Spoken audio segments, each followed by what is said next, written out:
In The Gap and the Gain, Dan Sullivan and Dr. Benjamin Hardy introduce a simple but powerful mental model that reshapes how people measure success, progress, and happiness. Sullivan argues that the biggest barrier to long-term satisfaction isn't a lack of achievement, but the habit of measuring progress the wrong way.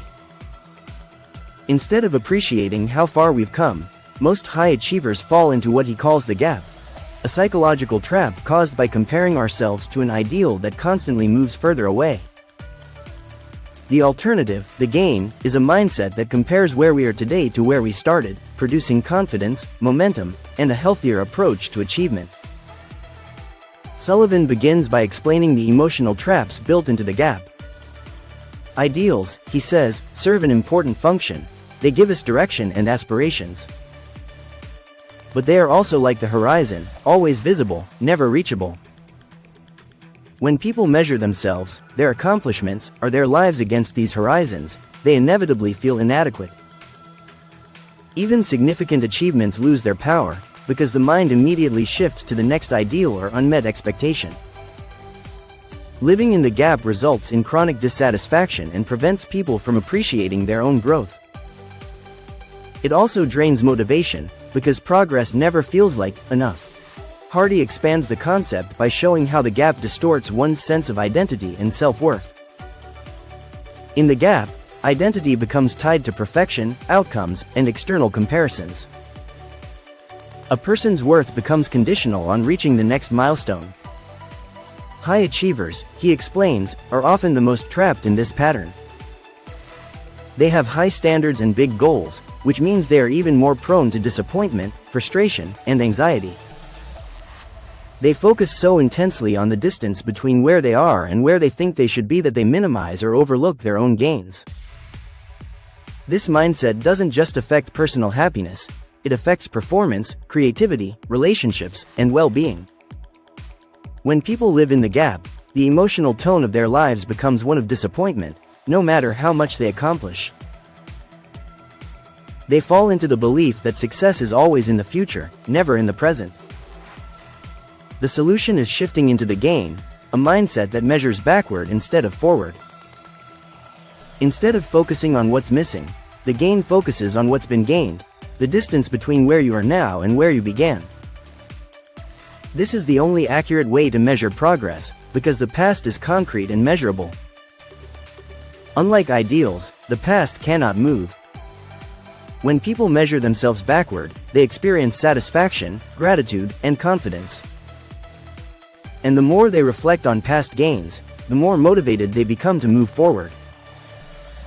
Hardy and Sullivan emphasize that the gain is not about settling or lowering standards. It doesn't eliminate ambition, it channels ambition in a healthy, sustainable direction.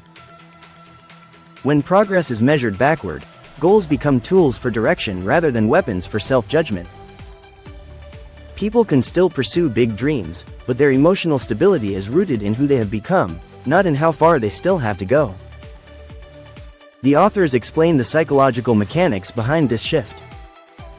When someone focuses on gains, the brain reinforces feelings of competence and capability. This strengthens confidence, which then fuels more creative thinking, better decision-making, and more courageous action.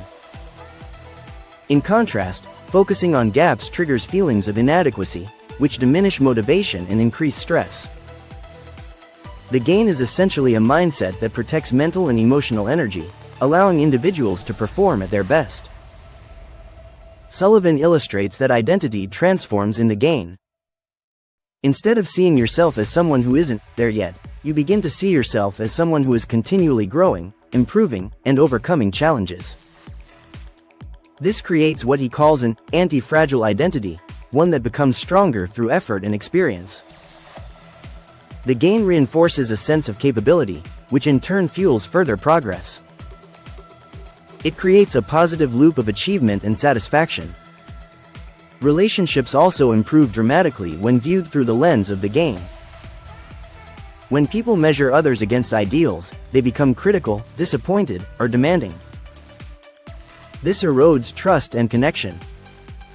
But when people look for gains in others, their growth, their improvements, their strengths, it fosters appreciation, goodwill, and stronger collaboration. Teams, families, and partnerships thrive when gains are recognized instead of gaps. Entrepreneurship is another domain where the gap and the gain have profound implications. Many entrepreneurs experience constant pressure to reach the next level, whether it's revenue milestones, recognition, or personal accomplishments. Because the entrepreneurial journey is filled with uncertainty, it's easy for founders to live in the gap, feeling like they're behind, no matter what they achieve. Sullivan argues that entrepreneurs who learn to live in the gain become more resilient, more strategic, and more effective leaders. They are better at handling setbacks, better at recognizing progress, and better at inspiring teams. The gain helps entrepreneurs see how much they have already built, which gives them the emotional fuel needed to continue growing. The gain mindset also influences how people set and pursue goals. Instead of framing goals around deficiencies, what's lacking or what must be fixed, gain-based goals are rooted in existing strengths, previous successes, and forward momentum. This reframing makes goals less overwhelming and more motivating. Hardy explains that by defining the future in terms of future gains rather than future ideals, people become more optimistic and confident in their ability to move forward. The book introduces practical tools to make the gain a daily habit. One of the most important is the practice of the daily gain, in which individuals reflect on 3 things they accomplished or learned in the past 24 hours. This trains the mind to recognize progress that might otherwise be overlooked. Another tool is future-back thinking, which involves envisioning yourself in the future and identifying the gains you hope to look back on. This reframes future goals as future accomplishments rather than pressures or unmet expectations. Over time, these practices reshape how the mind evaluates success, making the gain the default measurement instead of the gap. Ultimately, the gap and the gain teaches that happiness and success are less about achievement itself and more about how achievement is measured. People living in the gain experience gratitude, confidence, and momentum. They work from a place of psychological security rather than scarcity.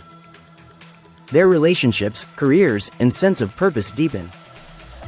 Progress becomes enjoyable instead of stressful. Sullivan and Hardy conclude that the gain is a lifelong operating system. It allows people to continue striving, but from a foundation of appreciation and strength.